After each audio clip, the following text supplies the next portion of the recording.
காவேரி விஜய் கிட்ட பேச போகிறாங்க. அப்போ விஜய் வேணுமே அவாய்ட் பண்ணுறாரு. காவேரி கூட பேச மறுக்கிறாரு. அதனால் காவேரி என்ன பண்ணுறாங்க, இங்கே பாருங்கள் நான் சொல்கிறது கொஞ்சம் கேளுங்கன்றாங்க. நீ எதுவும் பேசாத காவேரி, உங்ககிட்ட பேச எனக்கு விருப்பமே கிடையாது. நான் அவ்வளோ சொல்லி கூட இந்த மாதிரி பண்ணிகிட்ருக்கியே, நான் சொல்கிறது கொஞ்சம் கூட புரிஞ்சிக்க மாட்டேங்கிறேன். இன்றைக்கி பாரு சித்தி அவங்க வீட்டில் எல்லாருமே இப்படி கஷ்டப்படுறாங்கன்னு சொல்லிட்டு, தாத்தா பற்றி எவ்வளோ மனசு கஷ்டப்படுறாருன்னு சொல்லிட்டு, எல்லாம் ஒன்றால தான் இவ்வளோ பிரச்சனை அப்படின்னு சொல்லிட்டு இருக்காங்க. இங்கே பாருங்கள் நான் ஆல்ரெடி சொன்னது தான் உங்ககிட்ட, இந்த கல்யாணத்தில் எனக்கு விருப்பம் என்ன நிச்சயத்தை நிறுத்திடுங்க நான் சொன்னேன். ஆனால் நீங்கள் கேட்கல. அப்போது கேட்கலன்னா உடனே இந்த மாதிரி நிறுத்திடுவியா? ஏன் இப்படிலாம் பண்ண? இங்கே பாருங்கள் உங்களுக்கு கொஞ்சம் கூட என் மேலே அக்கறையே கிடையாதா? என்னை அந்த பாடுபடுத்தியிருக்காரு அந்த பசுபதி. அவரை அரெஸ்ட் பண்ணது உங்களுக்கு அவ்வளோ கஷ்டமா அப்படின்னோடனே, அவரை அரெஸ்ட் பண்ணது எனக்கு பிரச்சனை கிடையாது. ஆனால் நிச்சயதார்த்தத்தை நிறுத்தது தான் பிரச்சனை. எல்லாம் முன்னாடி நிச்சயதார்த்தத்தை இப்படி நிறுத்திடுயே எவ்வளோ கஷ்டமாக இருக்கும் எல்லாருக்கும். எங்கள் சித்தி பார்க்கலாம் எவ்வளோ கஷ்டமாக இருக்கும். ஏன் இப்படி தான் நான் பண்ண போகிறேன்னு சொல்லிட்டு என்கிட்ட முன்னாடியே சொல்லியிருந்தீங்கன்னா நான் என்ன நடக்குது ஏது நடக்குது பார்த்துருப்பேன்ல. ஆனால் எதுவுமே சொல்லாமல் கடைசி நேரத்தில் இப்படி பண்ணிட்டியே அப்படின்னு சொல்கிறாரு. இங்கே பாரு நான் எதுக்காக நிச்சயதார்த்தம் நடத்தணும்னு நினச்சேன்? என் சித்தி பார்க்க நடத்தணும்னு நினச்சேனா, இல்லை அஜய்க்காக நடத்தணும்னு நினச்சேனா, உனக்காக தான் நடத்தணும்னு நினச்சேன் அப்படின்னு அதிர்ச்சி அடைகிறாங்க. நீங்கள் என்ன சொல்கிறீங்க அப்படின்னு சொன்னோன்னே, இந்த கல்யாணம் நடந்தே தீரணும்னு நான் நினச்சேன். அப்போ தான் நிவின் சிங்கிள் ஆவார். அப்போ தான் நிவின் கூட நீ சேர முடியும். உனக்கு நல்லது நினச்சதுக்கு என் குடும்பத்தை வச்சு செஞ்சுட்டல நீ அப்படி சொல்கிறாரு. என்னங்க நீங்கள் இப்படி பேசுகிறீங்க? நிவின் கூட நான் சேர போகிறேனா? யார் சொல்கிறது அப்படி நான் நிவின் கூட சேர போகிறேன்னு? தேவையில்லாதெல்லாம் நீங்கள் பண்ணுறது முதல் நிறுத்துங்க, புரியுதா? நான் சொல்லணுங்க அதெல்லாம். என் வாழ்க்கையை முடிவு பண்ணி நீங்கள் யார் முதல்ல?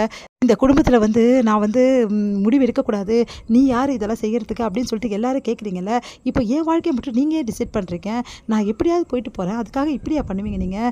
இங்கே பாருங்கள் நான் நிவின் கூட வாழ போகிறேன்னு உங்ககிட்ட சொல்ல தேவையில்லாதெல்லாம் நீங்கள் பண்ணி வச்சுருக்கீங்க. சரி அது போதும். நீங்கள் மட்டும் சொல்கிறீங்களே நான் நிவின் கூட வாழறதுக்காக தான், நிவின் தனியாக இருக்கணும் அதுக்காக தான் இவ்வளவும் நான் பண்ணுறேன் அப்படின்னு சொல்லிட்டு, இந்த குடும்பம் நல்லா இருக்கணும் நான் நினைக்க மாட்டேனா? இவ்வளோ தூரம் உங்களுக்காக நான் யோசிக்க மாட்டேனா? நீங்கள் எனக்காக இதை பண்ண நினச்சா உங்களுக்காக மட்டும் தான் நான் இதை பண்ணேன், புரியுதா? இந்த குடும்பம் நல்லா இருக்கணும், பசுபதியால் கஷ்டப்படக்கூடாதுன்னு நான் இவ்வளவும் பண்ணேன்.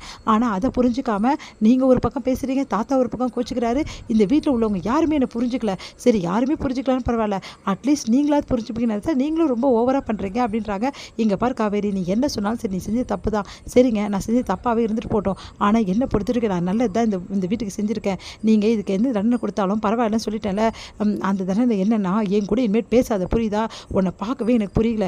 அதுக்கப்புறம் இன்னொரு விஷயம், நீ இந்த ரூமில் தங்கவே கூடாது, என் முன்னாடி இருக்கவே கூடாது, உங்ககிட்ட நான் பேச விரும்பலை அப்படின்னு சொல்லிட்டு போயிடுறாரு. உடனே காவேரி ஏங்க நான் சொல்கிறது ஒரு விஷயம் கேளுங்கன்றாங்க. அதை கூட கேட்காம அவர் பாட்டுன்னு போயிடுறாரு. காவேரி மனசு கஷ்டப்படுறாங்க. ஏன் இப்பெல்லாம் புரிஞ்சுக்காமல் நடந்துக்கிறாரு அப்படின்னு சொல்லிட்டு, இங்கே தாத்தா கிட்டையாவது காவேரி பேசலாம் அப்படின்னு சொல்லிட்டு யோசனை பண்ணுறாங்க. சரி தாத்தா கிட்ட பேச போகலான்னு நினைக்கிறாங்க. தாத்தா காவேரி வந்தோடனே எழுந்து போயிடுறாரு. அதனால் காவேரி இன்னும் மனசு கஷ்டப்பட அழறாங்க. ஏன் யாருமே என்னை புரிஞ்சுக்க மாட்டேங்கிறீங்க? நான் என்ன தப்பு பண்ணேன்? இந்த குடும்பத்துக்கு நல்லது தானே நான் யோசித்தேன். நான் இருந்தாலும் இல்லைனாலும் இந்த குடும்பம் நல்லா இருக்கணும்னு நான் யோசிக்கிறேன். ஏன் அது யாருமே புரிஞ்சுக்க மாட்டேங்கிறீங்க அப்படின்னு சொல்லிட்டு மனசு கஷ்டப்படுறாங்க. நிவின் கிட்ட நடந்த விஷயத்தை எல்லாத்தையும் சொல்கிறாரு. அதை கேட்டு நிவின் அதிர்ச்சி அடைகிறாரு. காவேரி இவ்வளோ பண்ணாளா அப்படின்னு. ஆமாம் இந்த மாதிரி தான் பண்ணியிருக்கா அப்படின்னு. நல்ல விஷயம் தானே பண்ணியிருக்கா காவேரி, அதுக்கு எதுக்கு எல்லாரும் டென்ஷன் ஆகுறீங்க? அந்த பசுபதிக்கு இதெல்லாம் தேவை தான், கரெக்டான டிசிஷன் தான் காவேரி எடுத்திருக்கா.